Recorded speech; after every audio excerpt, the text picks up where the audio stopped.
Bonjour, Jiren Ben Slimane, consultante en stratégie et conduite du changement et directrice du cabinet ERA Consulting Group.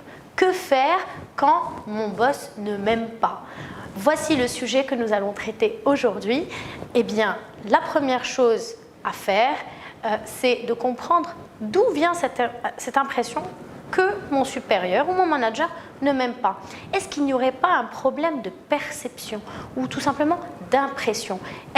Par contre, si effectivement je vois qu'il y a des humiliations en public ou des remarques en public de par mon supérieur hiérarchique, là effectivement je dois commencer à me poser des questions. La deuxième étape, c'est d'analyser la situation. Analyser la situation comment?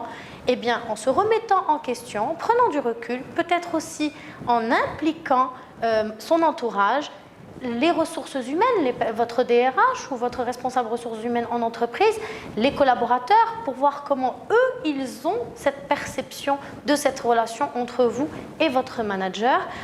Ensuite, la troisième étape, eh bien, c'est d'en discuter avec votre manager directement en créant une communication dite informelle, c'est-à-dire pas en réunion, mais plutôt en l'invitant à aller prendre un café officieusement ou lors d'un déjeuner, et puis lui dire votre sentiment, votre émotion, et faire ce que j'appelle un plan cravate.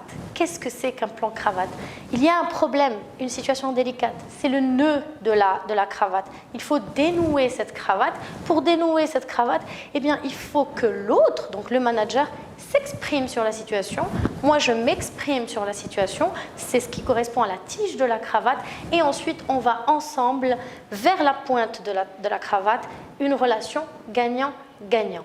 Et là, on commence à travailler sa relation avec le manager dans l'action.